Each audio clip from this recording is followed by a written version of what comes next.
Considérons l'exercice suivant.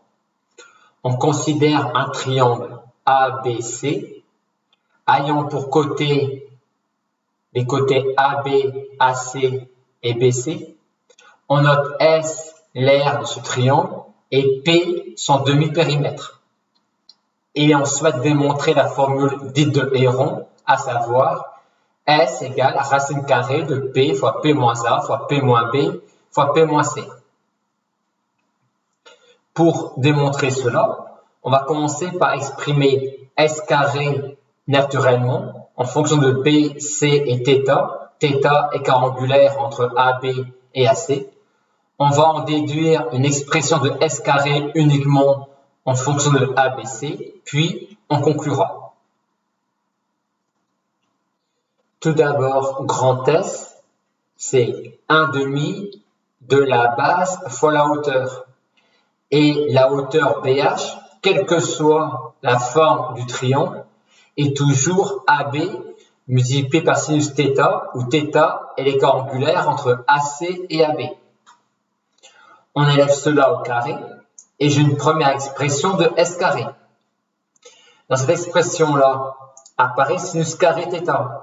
Or, moi, ce que j'aimerais bien, c'est cosinus carré θ ou cos θ, car cos θ intervient dans la formule de Al-Kashi pour exprimer le produit scalaire AC-AB.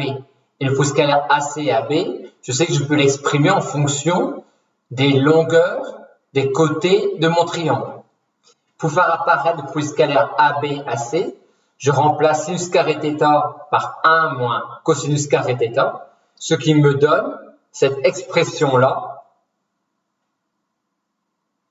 de S carré.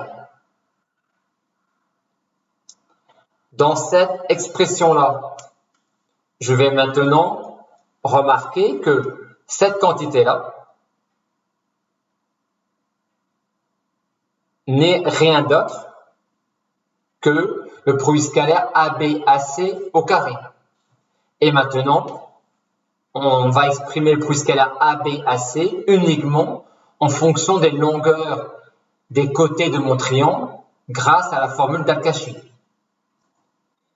Grâce à la formule d'Al-Kashi, je peux exprimer le produit scalaire AB-AC uniquement en fonction des quantités petit a, petit b et petit c.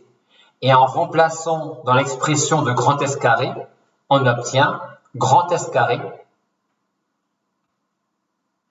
égale 1/16 de 4b carré c carré moins a carré moins c carré moins b carré au carré.